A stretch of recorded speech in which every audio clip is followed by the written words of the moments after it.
Senhor, meus queridos, mais uma vez estamos aqui no nosso canal da EBD. Deus tem uma palavra para você, Deus tem uma palavra para a tua vida. Louvado seja o nome do Senhor que nos permite mais uma oportunidade de nós estarmos juntos aqui para aprender a poderosa palavra do Senhor. Estaremos estudando hoje a lição de número 12.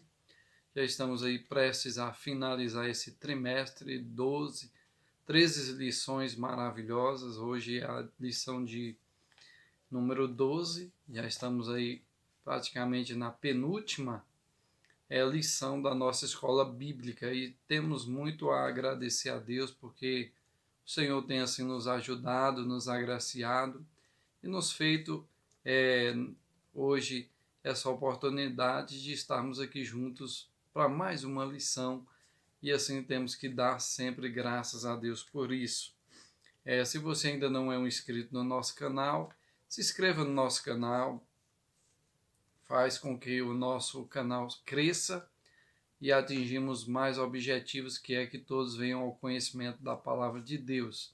Compartilhe as nossas lições, indique pessoas para assistir os nossos vídeos. Deus tem sempre uma palavra ao nosso coração e nós temos somente que agradecer ao nosso Deus que é maravilhoso. Lição de número 12, sem longas de tempo, vamos para a lição de número 12, a urgência do discipulado. Hoje vamos estudar sobre a urgência do discipulado. Temos 3 objetivos nessa lição, que é conceituar o discipulado. Vamos estar assim conceituando o discipulado. Segundo, vamos ver o tripé do discipulado, que é palavra, comunhão e serviço, e mostrar também o terceiro, que o discipulado gera um crescimento sadio para a igreja. Vamos mostrar aí que o discipulado gera um crescimento sadio para a igreja. Então, lição maravilhosa, importantíssima para o cristão, a urgência do discipulado. O texto áureo está lá em Mateus 28, 19. Diz assim: portanto, ide, ensinai todas as nações, batizando-as em nome do Pai, do Filho e do Espírito Santo. Mateus 28, 19. Vamos para nosso primeiro ponto da nossa lição. A introdução, amados irmãos, vamos ver a introdução. Discipulado acompanha a pregação do Evangelho desde o princípio e é de fundamental importância como base inicial na formação cristã no novo convertido. A forma de que a igreja local o desenvolverá somará na formação do caráter cristão para o bem ou para o mal. Primeiro ponto da nossa lição é o que é discipulado. Primeiro ponto, ele se divide em 3 pontos, que o discípulo, segundo a grande comissão, e terceiro, educação cristã. 3 pontos aí, o discípulo, a grande comissão e educação cristã. Primeiro ponto, o que é discipulado. O termo discipulado vem de discípulo, que significa aprendiz, aluno, seguidor. Isso vale no âmbito secular e religioso. Qualquer sentido desse termo se aplica ao cristão. Então, primeiro, discípulo. O termo se aplica com frequência nos evangelhos aos seguidores de Jesus. Disso segue o discipulado. Ensino para que o seguidor de Cristo, ou seja, é um ensino bíblico básico para o novo convertido, desenvolver-se espiritualmente. Trata-se de uma instrução, abrange vários aspectos da vida na área espiritual, emocional e social. O ministério do ensino ocupa espaço relevante no cristianismo. Aparece na lista dos dons da graça de Deus. Se ensinar, haja dedicação ao ensino. Romanos 12, 7. Então, discípulo é seguidor de Cristo, é um seguidor de Jesus. Eu costumo, queridos irmãos, falar acerca de discipulado e sobre crente, ou melhor, sobre discípulo e crente. Há duas diferenças muito importantes se nós observarmos a diferença de discípulo para crente ou para cristão. Discípulo e cristão é duas palavras que parecem ser as mesmas coisas, parecem se referir à mesma coisa. Só que nós podemos observar que há uma diferença. O que é discípulo? Discípulo é seguidor de Jesus, é crente, é o melhor. Discípulo é aquele que segue a Jesus, que é servo do Senhor Jesus, que se parece com Cristo. Então, esse é tido como discípulo de Cristo. O interessante é que nem todo cristão é discípulo de Cristo.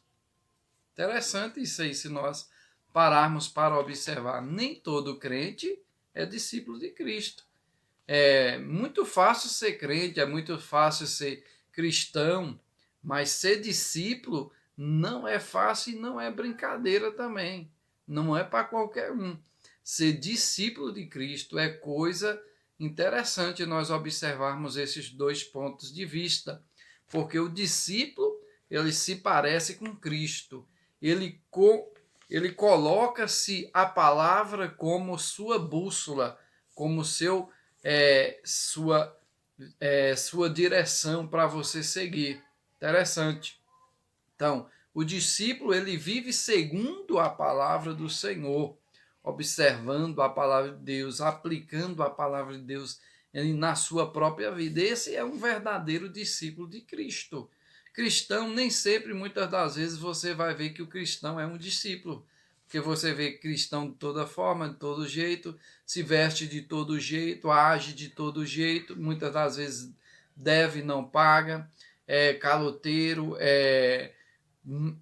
como se diz, quer ganhar em cima dos outros, muitas das vezes lucros abusivos, muitas das vezes é o crente chamado crente agiota, e isso muitas das vezes nós podemos observar que existe, mas nem todo cristão é discípulo do Senhor Jesus. Então é duas coisas muito diferentes. Então, ser discípulo de Cristo, isso é o que nós devemos ser, porque o discípulo se parece com o mestre.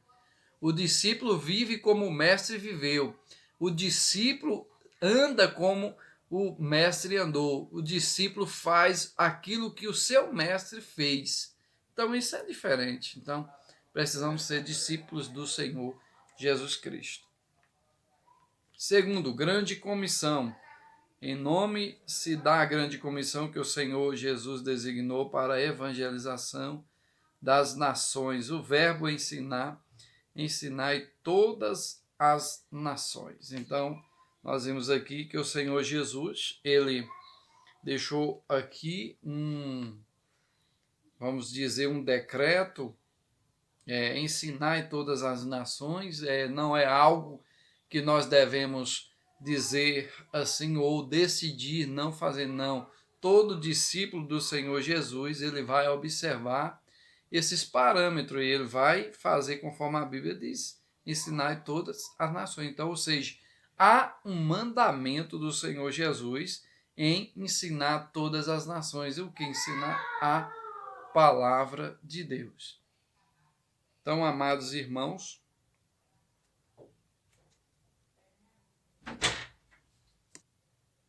então ensinar todas as nações faz parte aí da grande comissão que o Senhor Jesus chamou para que venham crescer o rebanho do Senhor, ou ser cuidado aí do rebanho do Senhor. Então Deus criou aí a grande comissão, melhor, Jesus criou a grande comissão para que o rebanho do Senhor viesse ser cuidado, viesse ser ensinado, para que venham ter um crescimento sadio na presença dele, né? Jesus é bom.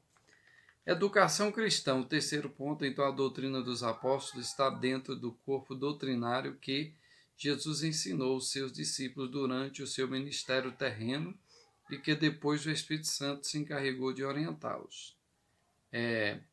Aqui fala assim, os currículos, ou melhor, o currículo de qualquer um dos nossos cursos teológicos constam em diversas disciplinas sobre Deus e Jesus, o Espírito Santo e a Trindade, sobre os anjos, o homem e o pecado, sobre a expiação e a salvação, sobre a morte e a ressurreição dos mortos, sobre sua vinda e a igreja. E Jesus falou e ensinou sobre tudo isso e muito mais, como a teologia prática e a ética, aquilo que o cristão deve praticar no seu dia a dia. O ensino nesse contexto pode se referir também aos cursos de teologia. Então, a educação cristã, nós vimos aqui que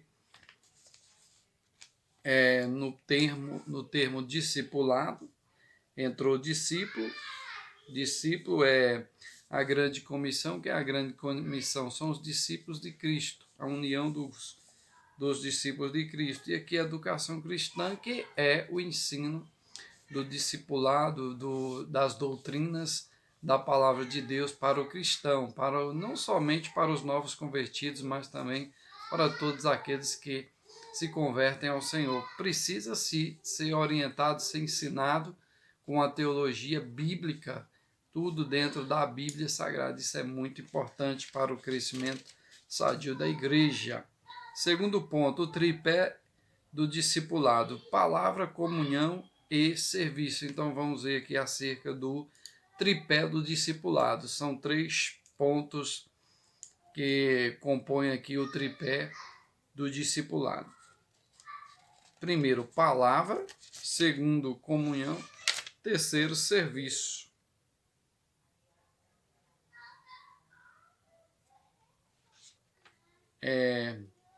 Palavra. Autoridade nas Escrituras é singular e única, pois sua fonte é o próprio Deus. Elas foram faladas primeiramente pelos profetas do Antigo Testamento e depois pelos apóstolos, os apóstolos no Novo Testamento.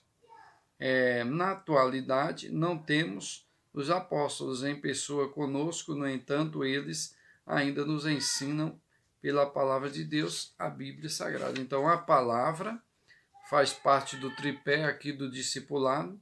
Nós sabemos que é fundamental, é indispensável a palavra do Senhor. Ela é aquela que dá vida ao cristão, que traz vida, traz força, traz alegria. Então, a palavra é essencial para as nossas vidas. Então, necessitamos da palavra do Senhor para que nós venhamos assim nos alegrarmos, para que venhamos ser confortados, consolados e também avivados. Geralmente nós precisamos de avivamento, porque há uma tendência de muitas das vezes o homem perder ali aquele seu vigor e precisa de um renovo na sua vida cristã, na sua vida espiritual. Então a palavra é fundamental, tanto para nosso alimento espiritual, como para o nosso alimento físico.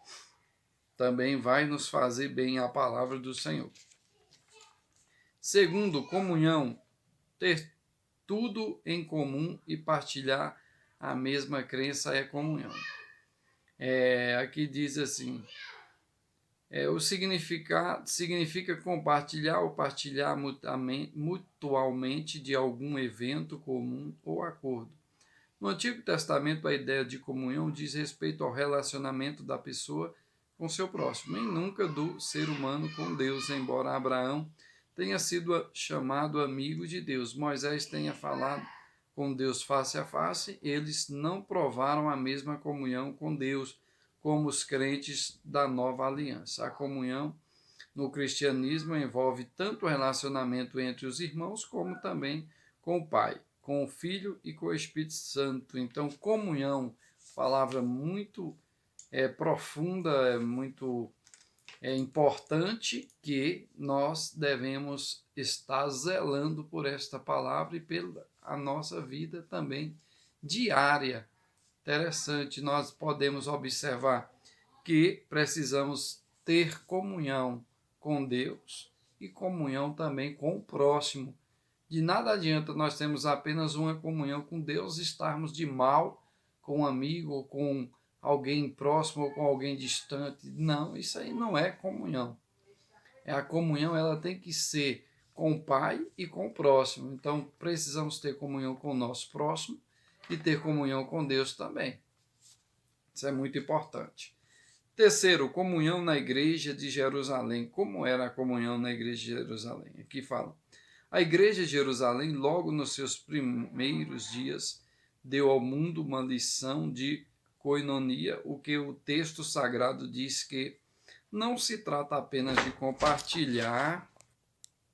Então, a comunhão na igreja de Jerusalém é que todos os crentes tinham o mesmo propósito, a mesma esperança e servindo ao mesmo Senhor.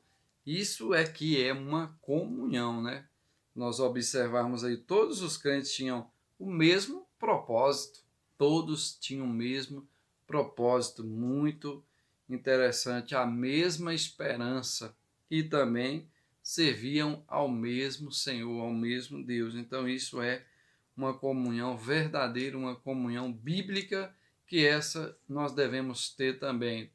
Nós, como igrejas do Senhor, servos do Senhor, discípulos do Senhor, devemos ter o mesmo propósito, devemos ter também aqui a mesma esperança na vinda do Senhor e termos também, sermos servindo, ou melhor, devemos servir ao mesmo Senhor, servirmos ao nosso Senhor Jesus. Então, isso é importante demais para as nossas vidas.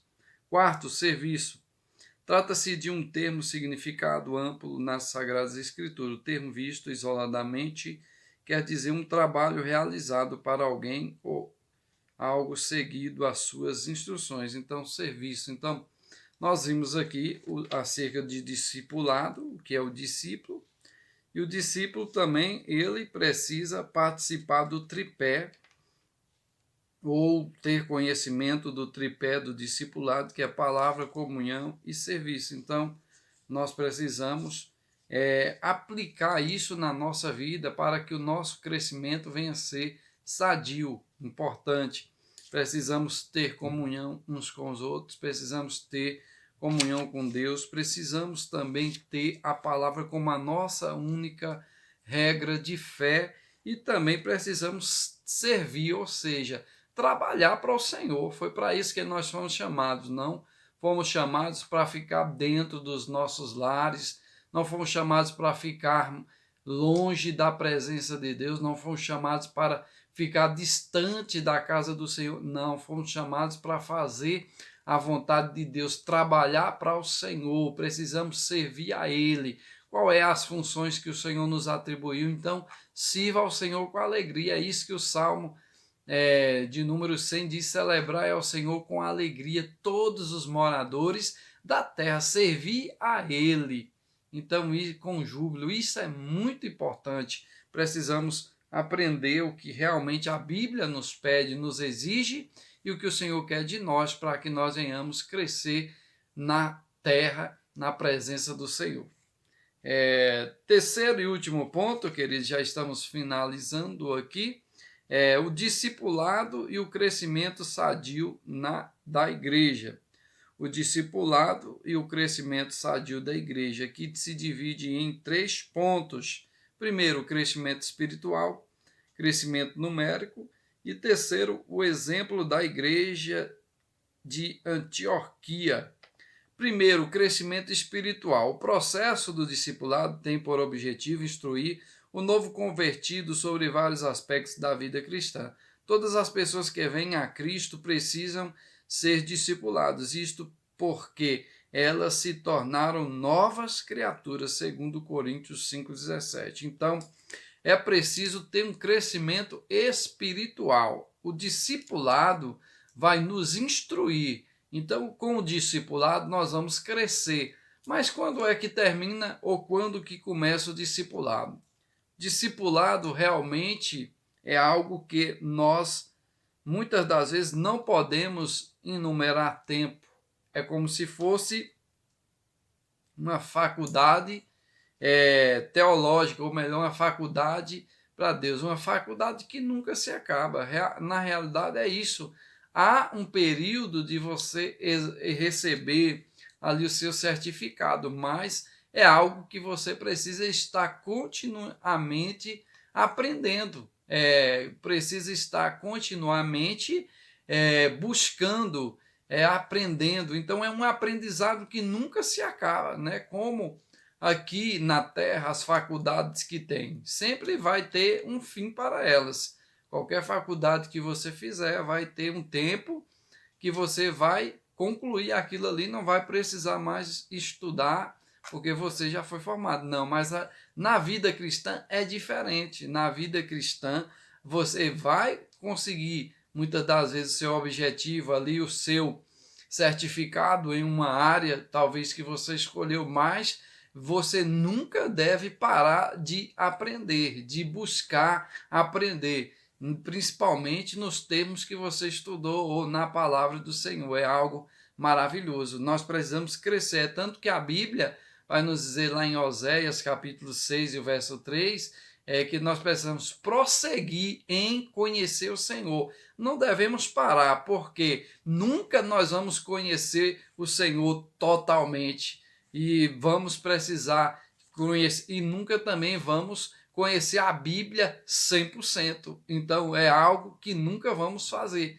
no nosso corpo humano. Então precisamos conhecer, precisamos buscar, precisamos aprender a cada dia a palavra do Senhor, porque ela se renova a cada dia. Então, cada dia que você estuda, você conhece um pouco, você abre sua mente para mais, então vai se abrindo a mente, talvez o mesmo texto que você estudou, você vai estudar e vai aprender algo novo nele. Então é assim, a palavra de Deus, ela é inesgotável, é a fonte inesgotável de sabedoria. Então algo tremendo para as nossas vidas. Precisamos crescer espiritualmente, e a Bíblia é o canal para o crescimento espiritual nosso. Precisamos crescer, e é buscando a Bíblia, buscando na palavra, no conhecimento do Senhor Jesus, que aí adquirimos conhecimento para a nossa jornada. Crescimento numérico, o processo do discipulado proporciona à igreja, além do crescimento espiritual, o crescimento numérico. Interessante. Então, o discipulado ele é muito importante para que a igreja venha crescer, ou numericamente, ou seja, quando se você tem um espaço para se ensinar, ou discipulado, ou discípulo ensinar palavra, com certeza esse discípulo ele vai adquirir um crescimento bíblico e vai ter bases firmes. Então isso é importante. Então não vai ser um discípulo que muitas das vezes alguém que foi um ouvinte apenas da palavra se tornou um discípulo. Então não vai ficar apenas só no ouvinte, não. Ele vai se tornar um discípulo, vai ser também um professor para ensinar outras pessoas. Então ele já vai ser aí, já está fazendo parte da grande comissão do Senhor, ensinando todas as nações, hein? Toda criatura. Então é algo interessante. Então isso para as nossas vidas. Então precisamos, amados, ter um crescimento espiritual, e com esse crescimento espiritual, um amadurecimento espiritual, vamos também crescer numericamente. Então a igreja vai crescer em quantidade e, o mais importante, qualidade espiritual. Isso é o mais importante também para as nossas vidas, para o conhecimento da igreja do Senhor Jesus. O crescimento numérico. E o último, terceiro, o exemplo da igreja em Antioquia. O público da igreja de Antioquia era gentil, identificado como gregos. Os apóstolos de Jerusalém enviaram Barnabé para discipulá-los. Ao se deparar com um grupo grego convertido, ele concluiu que ninguém seria melhor do que Saulo para ensinar esses novos crentes de costumes estranhos. Barnabé não hesitou em buscá-lo e em Tarso para essa nobre tarefa. Eles discipularam a igreja durante um ano inteiro. Assim, desde muito cedo, a história do cristianismo, a igreja preocupa com o discipulado, pois fazer discípulos não é a mesma coisa do que fazer membros de igreja. Isso é muito profundo mesmo, esse ponto aqui. Nós vemos aqui, um exemplo da igreja em Antioquia, onde nós podemos observar que os apóstolos de Jerusalém enviaram Barnabé para discipular aquele povo, que era um povo, como diz aqui, a igreja de Antioquia era um povo gentil, identificado como gregos, então gregos que estavam ali, gentios, onde muitas das vezes os próprios apóstolos excluíram os gentios, porque a promessa era apenas para os judeus, né? Mas nós vemos que Paulo vai instruir acerca disso, ensinar acerca disso, também do judeu como também do grego. Então, como o apóstolo Paulo vai nos ensinando na Bíblia Sagrada, que o evangelho é o poder de Deus para salvação, primeiro do judeu e segundo do grego, então, mostrando que é o evangelho, a palavra de Deus, que é o poder de Deus para salvar, para ensinar, para mostrar a verdade. Isso é muito profundo para nosso crescimento espiritual. Então, nós vemos que Barnabé encontra um grupo de novos convertidos, gregos de costumes estranhos, e aí nós podemos observar que Barnabé observou aqueles cristãos e os seus costumes e percebeu algo de Deus, uma visão que Deus talvez tenha dado a ele naquele momento, e ele percebeu que melhor seria para ensinar, instruir aquele povo, era o apóstolo Paulo. Então ele percebeu que era o apóstolo Paulo que deveria estar ali para ensinar, ele teria mais conhecimento, mais bagagem, conhecia ali os costumes daquele povo, daquela época, então poderia instruí-los melhor na palavra do Senhor. Então isso é muito interessante. Muitas das vezes, meus queridos, nós também precisamos ter essa visão de Barnabé. Tem certas coisas que nós não dominamos. Na realidade é isso. Tem certas coisas que nós não servimos para aquilo ali. Então precisamos procurar alguém que possa nos suprir naquele determinado local ou naquilo que nós não temos tanta habilidade para que como outros tenham tanta habilidade naquela área. Então é algo interessante. Isso é uma falta, não muita humildade, só quem tem humildade no coração mesmo para ter essa visão e mostrar, e ter a humildade também de chamar alguém que pode mostrar, que pode ensinar melhor naquela área. É muito importante isso aí. Isso é algo em Barnabé que nós podemos observar, e ele fez de grande importância para o crescimento da obra do Senhor Jesus. Já pensou muitas das vezes, se nós não nos portarmos como Barnabé, muitas das vezes nós dizemos, não, eu dou conta, pode ser o que for, eu dou conta, eu posso tal, e muitas das vezes, ao invés de nós ajuntarmos, nós estaremos espalhando as ovelhas do Senhor, do seu pasto. Então é muito importante nós entendermos a Bíblia, o chamado nosso para a obra do Senhor, qual é o chamado nosso, e eu tenho certeza que Deus vai aprovar, Deus vai mostrar, Deus vai nos dar sabedoria em nome do Senhor Jesus. Então aqui ficou mais uma aula. Fique na paz do Senhor. Até a próxima, em nome do Senhor Jesus. Não se esqueça, dê o seu joinha aí, visualize as nossas lições, dê o seu joinha, vá até o final, assista os vídeos. Deus tem uma palavra ao seu coração. Fique na paz do Senhor.